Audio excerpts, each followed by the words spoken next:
Hello there folks, we are back once again with another one of my Battletome reviews, but in the kind of style that I do them.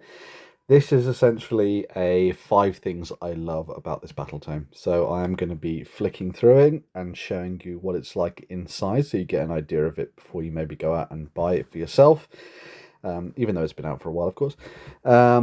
But then I'll also talk about 5 things that I really like from this Battletome that I think are fun for people who are maybe interested in the lore side of things. Now, as always, I play Warhammer Age of Sigmar, but I am by no means any kind of tactical genius, so I won't really be diving into the rules or anything like that when it comes to the Battletome. I will just be talking about it from a kind of fluff and lore perspective. As always, make sure you get into the comments, like, share, subscribe, do all that good stuff. I also have a bunch of affiliation links down below in the description and in the comments. So if you are somebody who's interested in maybe picking this up, maybe potentially use my affiliation links in order to go and get yourself some miniatures or the books themselves. And yeah, I get a little bit of a kickback as well from that, which is always fun. So yes, the Cities of Sigmar, potentially what most people would consider to be, well, or people consider should be the main faction of Warhammer Age of Sigmar now, rather than the Stormcast Eternals. It is a very nice book, once again. I will say one of the big things that they've done with this is they have effectively removed all of the elves and the Duardin stuff from the book. So it is just a human book, essentially, apart from one little thing, which we'll talk about later. But it does what all of the Battletomes do, and sort of explores the new version of the Cities of Sigmar as they are within the Mortal Realms at this particular point. So yeah, lots of background, which is fantastic. Always told from a nice point of view as you sort of delve in and explore the background of the faction itself. They're still doing this really nice fold-out map design thing, which you can see there, which is really fun. I really enjoy this. This one focuses once again on Hammerhell Aksha and Hammerhell Gyron, which are the two main cities, essentially, the two big cities that cross the realms, that a lot of the fighting has been based around over the last couple of years. And once again, they've kind of really dived into the background of that and sort of how it all comes together, really. And it is nice, it is good. It would be nice to see them go beyond Akshi and Gaia, I think, with some more of the different cities, but we'll learn a little bit more about that later as we delve deeper into the book. The Cogforts, it's obviously the newest thing that's been added into the range. More on that later as well. It's definitely one of the 5 things I love, but for a particular reason, as you'll find out. But really nice to see that stuff in there to kind of give a little bit of a in-depth look at them and how they work. It's a lot more sort of old-worldy in design, which I think is quite nice, and essentially a little bit more grimdark as well. So that's been fun to see explored as an element of this Battletome as we've moved into this new edition of the game. One of the things that I really actually quite like, though, is the cult's Umberogan. So if you're a fan of the old world and Warhammer Fantasy Battles, you'll know that the Umberogan were the sort of Sigmarite faith, or the Sigmarite tribe. The Umberogans were the tribe that Sigmar was in charge of before he became in charge of the Empire itself. And I've always really liked the idea of them really focusing in on a zealous side to things within the Cities of Sigmar, and the cults Umberogan are definitely that. They may have removed the flagellants from the book, so you can't really take them anymore, but you can definitely work that into the way that you design your force on the tabletop and where you take your Sigmarite force as you went forward. There's some really nice stuff in here about how this is, I should say, the first thing I love about the Cities of Sigmar, if you've not noticed the little bookmark, of course. I really love the zealous nature of them, and I love that there's lots of stuff to do with the Dawnbringer Crusades where they don't actually get on with the rest of the Sigmarites, who are all going off on these adventures, well, say adventures, these quests to go and found new places within the Mortal Realms. There's some really interesting stuff in there about how charismatic they are and how much they push them in their faith and that kind of stuff, and the way that it affects the various free guilders, as you can see read here as well. There's also a really nice bit at the bottom which you can see for the Brethren of the Forge. So this is where we learn a little bit more about the various priests that you find mixed in amongst the Cities of Sigmar, which we will have a look at a little bit at later. But it's really nice to see that they've really expanded out beyond the sort of militaristic side of the Cities of Sigmar to embrace the cultish nature of things a little bit more, which again feeds back into the idea of them being a bit more of a grim, dark force on the tabletop, which is quite nice. You do have a breakdown of all the various fortress cities, so you have Aksha and Gyra, Settlers Gate and Excelsis, with various paint schemes to go alongside them. My favourite, and the second thing that I think is cool about the Cities of Sigmar, is Lethis. This was the scheme that I was going to go for when I was doing Cities of Sigmar, although of course I have given that up and gone back to Stormcast Eternals, but that's what I was going to go for. But that's because I really loved the darker nature of them, and the purple I thought was really cool. So, built on the shore of a vast black lake, the Shaishin capital of Lethis. This was the other reason, because my friend collects Soul-Blight Gravelords, and so I thought it would work quite nicely with that. Has risen to prominence by embracing superstition and grim mythology. Every god-fearing Sigmite knows that the best charms to repel demons and geists come from this dark, cold metropolis, whose people have been battling the forces of the great necromancer Nagash ever since its foundation. Lethicians, there you go, are somber folk, acclimatized to death and well used to dealing with spirits and other supernatural entities. They know which symbols to etch upon their silver-encased munitions to blast through necrotized flesh, and which combinations of herbs and unguents will keep formless spectres at bay. The efficacy of such folkloric techniques has been made clear in countless engagements.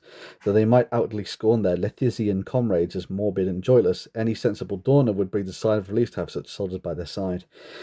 Unusually for one of Sigmar's realm capitals, the citizens of Lethis venerate another entity with equal or greater fervour than they do the God King. That figure is Morda, the Bleak Raven, which a lot of people will know from the new direction for the Stormcast Eternals in their Battletome. Mordor was defeated and some say consumed by Nagash during the latter's usurpation of the realm of death, but many Lethisians believe that the Bleak Raven survived and now watches over his flock from the shadows. Certainly Nagash despises the city and its residents with a special intensity. More than once have his armies laid siege to Lethis, only to be driven back by the valiant Blackcad Stormcaster, the Anvils of the Heldenhammer, and that's why I collect the Anvils of the Heldenhammer, because they come from Lethis and it all works together really nicely. But yeah, I love how grim and dark and twisted all of that is, and I think it really adds to the flavour of the army. But that doesn't mean that there's not more for you to get stuck into, so if you are somebody who's looking for another one of the various cities to base your faction around, you've got that option there as well, which is quite fun. So yeah, nice stuff there. There's lots of background as to where things are going in terms of the Cities of Sigmar at the moment and where it all comes together. These are some of the new models, which were the big Gatekeeper Gargants, as you can see there. That's one of the big things they've thrown in there. So you've got these Gatekeepers, you've got lots more Ogres and things like that. There's a little bit more of that focus on the Abhumans, which is quite a fun little bit of lore. That's the Malice Forge Priests we were talking about before, which are kind of based around the idea of that kind of faith pushing things forward. And then, of course, Pontifex Sinestra as well. She kind of built on that faith side of things too. I really liked the new battle mages they did for the Cities of Sigmar as well. I thought they were a really nice addition to this, and it kind of harks back to the old battle wizards of the Empire days, which was really fun. So it was nice to see them thrown into the mix. Another one of my favourite things is I love the fact that everything within the Cities of Sigmar has really been driven by characters and the narrative. There's a real sense of individuals with cool stories and lore and things that people can latch onto from a human point of view when it comes to diving into the game. And I think Callison Toll and his agents from the Saviors of Cinderfall are a really nice example of that. I love that they've managed to work their stories into a lot of the different introductions to the books. Like if we go back to the start of the book, you'll see that, you know, you've got Callison Toll there hanging out as a battle rages below. They've also been found in some of the other battle tomes as well, sort of telling their stories. They were also used as the kind of vehicle for people to move into the new edition and sort of follow the narrative as it went forward, which I think was really nice as well. So that being part of where things are going with this, I think is a really nice touch for Age of Sigmar fans. Yeah, Saviors of Cinderfall, really fun little selection of cool characters. You've obviously got Callison Toll themselves. You have Mistress Verentia, who is the spy master definitely not a vampire. Definitely not a vampire. Who also would also be really good as a rogue trader captain if you were going such a route. You also have the thief, which is Lissa Ravenia, which is really cool, and then also Valius, the keeper Action, who's the keykeeper of the city, who fights alongside them, and they're also really fun in game as well, which is really cool. But if you're somebody who's trying to latch onto some of the background and the lore for the Cities of Sigmar and sort of a focus of your army, this is definitely a place to look at that. And I think that's also repeated when we get to see Jorvan Creel, who is one of the new characters who was added into the mix for the Cities of Sigmar, but he's got more of a focus around Anvilgard, which is a city that you'll know if you've watched my Daughters of Cain video, was taken over by the Daughters of Cain, and the free cities were sort of ousted from there, or told that they had to sort of change their worship to the ways of Marathi Cain. But Jorvan Creel's got a really cool kind of like Witcher-esque style story, got a bit of a roguish nature about him, a bit of a ranger.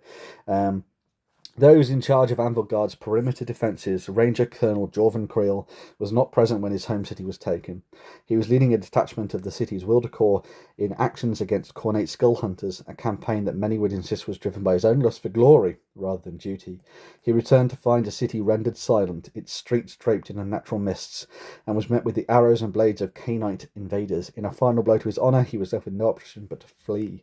Since that bitter day, the Ranger Colonel has yearned to liberate Anvilgard and restore his name. Accompanied by his faithful companion Thexa, a rare and deadly Ash Panther, he has travelled the length and breadth of Akshi's Great Parch. Of course, he's gone back to Akshi. Searching for allies or sellswords prepared to give their lives in this cause. After years of strife, he has managed to assemble a ramshackle fleet of Corsair captains and former Anvilgard Rangers ready to retake the city. And then the Vermin Dune struck, destroying his flotilla and putting paid to his plans. The Dwarven Creel is still wedded to his dream of retaking Anvilgard. He has put this aside to face the hour of ruin alongside his battle-hardened comrades. Very, very cool miniature, very cool character that fits into the narrative of things, and of course works with the Cities of Ash Spearhead box that came out as well. But yeah, again, really fun to see like character-driven stuff driving forward ideas for armies, and I love that you can base your force around them. I think it's one of the strengths of what they've done with Age of Sigmar. And the same goes for things like Galen and Doralia von Vendenst, really fun characters as well. Lots of the quirky stuff that you can see built into creating interesting characters and ideas for forces.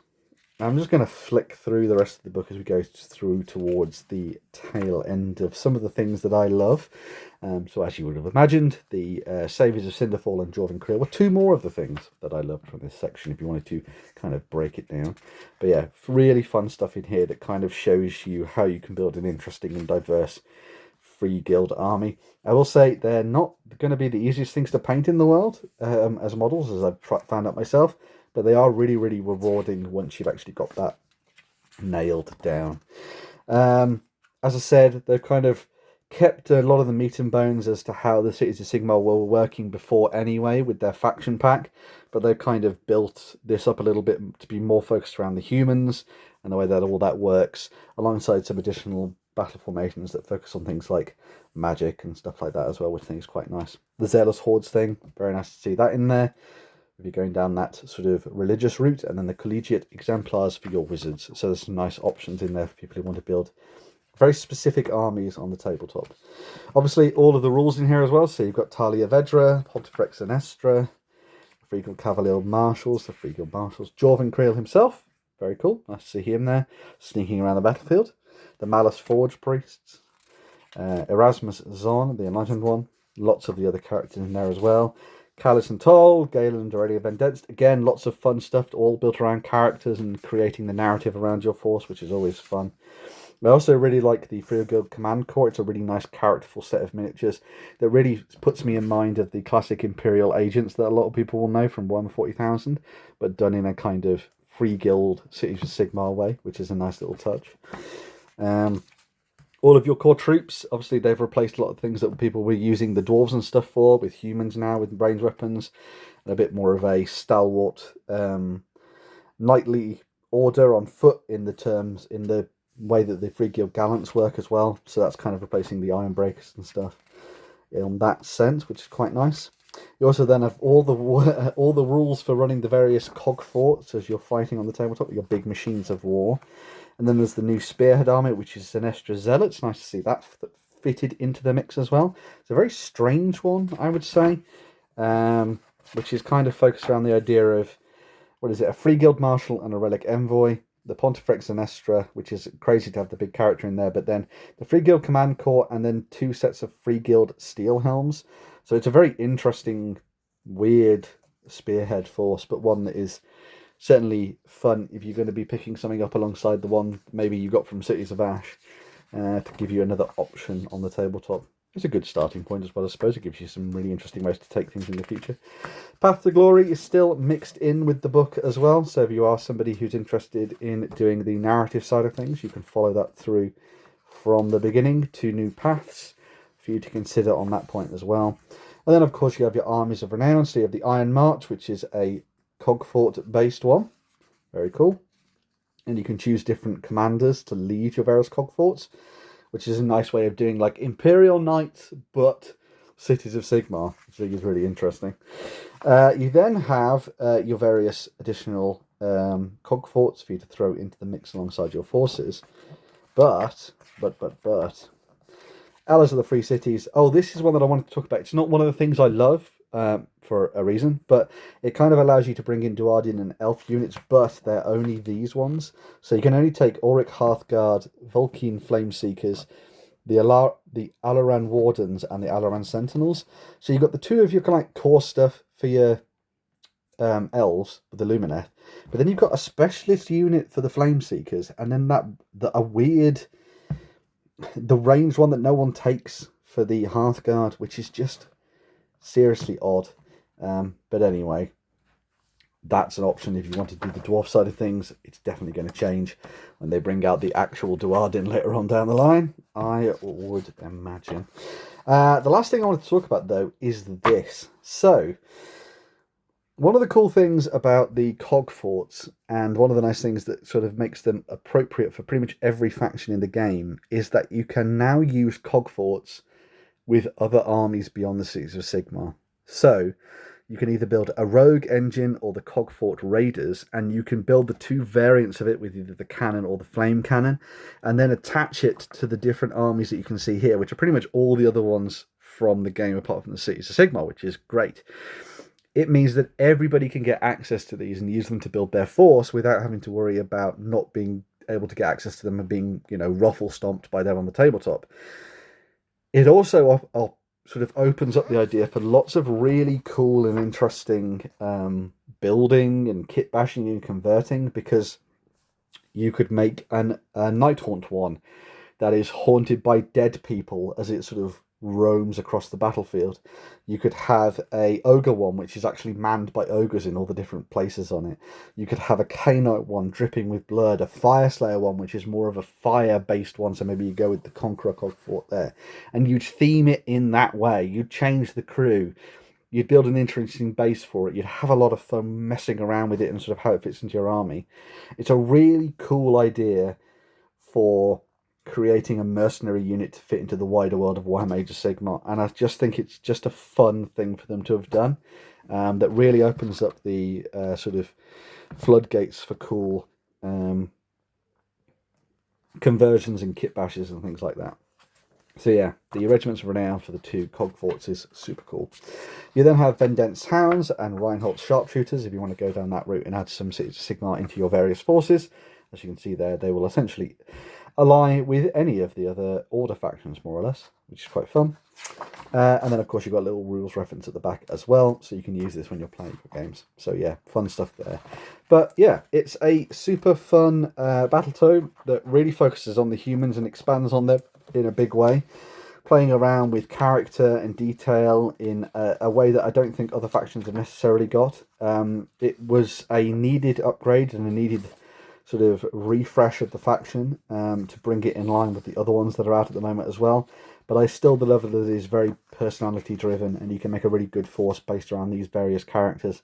Like you can make a Veterans of Anvilgard force based around Jorvan Creel, or you could make the Wildercore Hunters based around, Galen and Aurelia Vendenst, and you could have them running around as this kind of scouting force, maybe backed up by a few grizzled, hardened veterans clad in their armour that has seen better days. It really opens up the gamut for you to play around with lots of fun stuff as Cities of Sigmar, and it can be a very creative and rewarding faction for you to play on the tabletop. So yeah, that is 5 things I love about the Cities of Sigmar and how they fit into the Mortal Realms and Warhammer Age of Sigmar itself. Please let me know what you think down in the comments below. Are you a big fan of the Cities of Sigmar? Did you pick up this Battletome? Are you going to pick up this Battletome? Who are your favourite characters? Like, share, subscribe, do all that good stuff.